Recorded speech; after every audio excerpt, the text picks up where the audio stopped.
create an expectation, and then mess with it. Telling stories is your communications hack. We don't analyze stories, we experience them. And stories take you from information to experience. Here's a little bridge, because storytelling is all about building bridges of understanding. The more of an expert you are in any domain, the harder it is to overcome the curse of knowledge, which is why psychologists also call this bias the curse of expertise.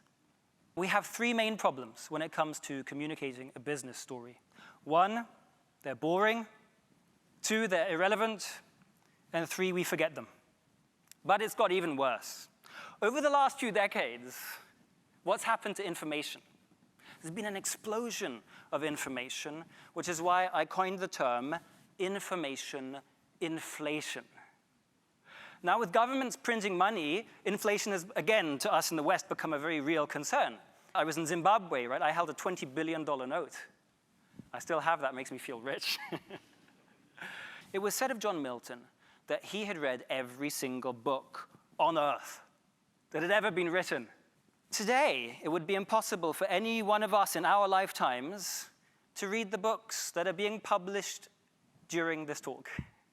But as I started to work with clients, individuals, and organizations, I started to see the power of stories in the real world, making a difference to people's lives. And that was one thing that helped me to change my internal story, my inner narrative, the story that I told myself about what I do. Right? Every decision is a sale, even that we're making to ourselves. So we decide in a split second, based on what our subconscious mind is doing, and then we justify why we made that decision rationally, after it's already been made.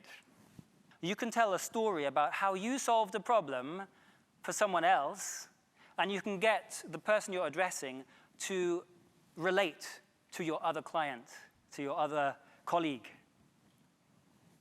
Telling stories is your communications hack. We don't analyze stories, we experience them. And stories take you from information to experience. You could change the order, and it would still make sense, but what's the best order? Business storytelling is not just telling actual stories, it's also story frameworks, so the structure in which you can communicate to make it the most psychologically appealing. So that's what I did with Dominic. I took him through my Dominate framework, because I'm a megalomaniac. And my acronym spells Dominate, and we'll be using that in the workshop after this talk. At the end of these 4 hours, he looked at me with wide eyes, and he said, how can it be that you're not an IT guy, you didn't even know what embedded devices were, but now you can put my message better than I can? But it was actually coined by psychologists to describe a cognitive bias that occurs when we are trying to communicate to other people who don't have the same background information that we do. And that's almost always the case.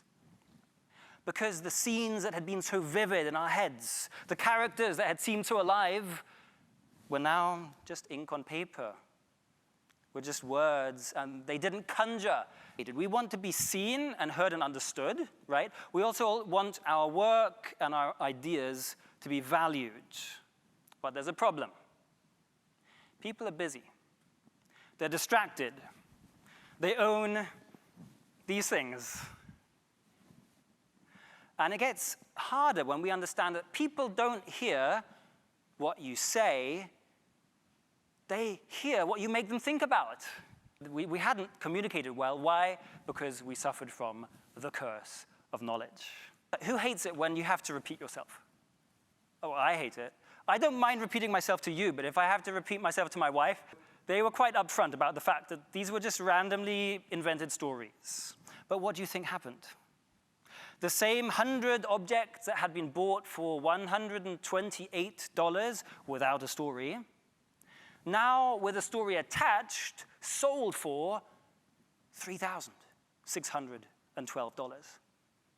That's an increase of over 28 times, just with a bit of fiction. And people weren't really buying the story, were they? They were buying the object. Why don't you loosen up and move a bit and pat your colleague on the back, not too hard, and say, you deserve to be valued. You deserve to be valued. And the parents went from horror to hope. The interesting thing to note for our purposes in business, between different silos, is that Dr. Carson did not use an analogy from motorsports, right? He didn't say, you know, cars have engines and you can switch one engine for another and it'll be better. I want to tell you about how I discovered the power of stories to sell products and ideas when I was 17 years old and I published my first fantasy novel. I was invited to a bunch of schools. And I started to ask these audiences, who likes to read, quite innocently and naively, because of course not many hands went up. They know all that and they don't care, yeah? So what I did is I told a story and let them come to the conclusion, hey, this story stuff might be interesting.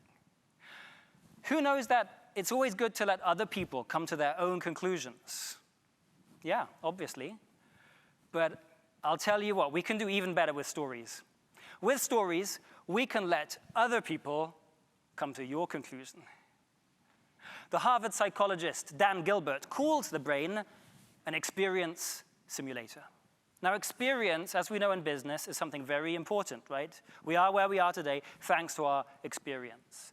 And sometimes we have experiences that others don't have, so they don't understand where we're coming from.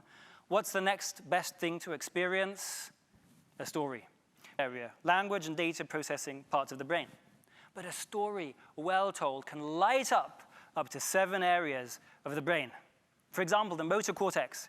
If you're telling a story and there's action, there's movement, then that part of the speaker's brain and the audience's brains will light up in synchronicity. And that's why, quite literally, it is brain hacking. All of you naturally tell stories. So don't think of this as a new skill. Think of this as a transferred skill. No problem. So I don't take too long. Take 5 minutes, note down some ideas, forget about it. Extra, a behind-the-scenes sneak peek for people. When I explain to people that my father comes from India, and in India, it's a sign of respect, this can actually add to the bond that you're creating with an audience. So it goes from a weakness to a strength. Does that help? I actually classify different sizes of story. So I have on the one hand the types of story, but I also have sizes of story. The anecdote, for example, that I mentioned, up to 2 minutes, which is what you'll use mostly in meetings. But I find that writing things down helps my subconscious to start answering them. And my hope is that maybe even a story or two, an anecdote, a recollection will come up about a time when maybe your team miscommunicated. And even if it's not a full story yet, write that down. Capture that precious kernel, that seed. Because it's from those seeds that the subconscious starts to connect with other moments. And I often find that I don't have a complete story, but I remember one thing and then another, and I put the two together out of these half-dozen fragments, and suddenly I have a powerful story. And you all have, out of your experience, private and professional, plenty of material to tell good business stories. Frameworks like this help, because if you know what you want to do, then you can also choose the right story types, and that'll save you a lot of headache. This here book, Business Storytelling from Hype to Hack, which, as Gavi mentioned, your kind hosts are making available to you, so do please pick up your complimentary copy, but that's the bare minimum that you need for a successful story, the MVP. We take a short break and we come back for the workshop where we really deep dive a bit more into the how of business storytelling. Thank you.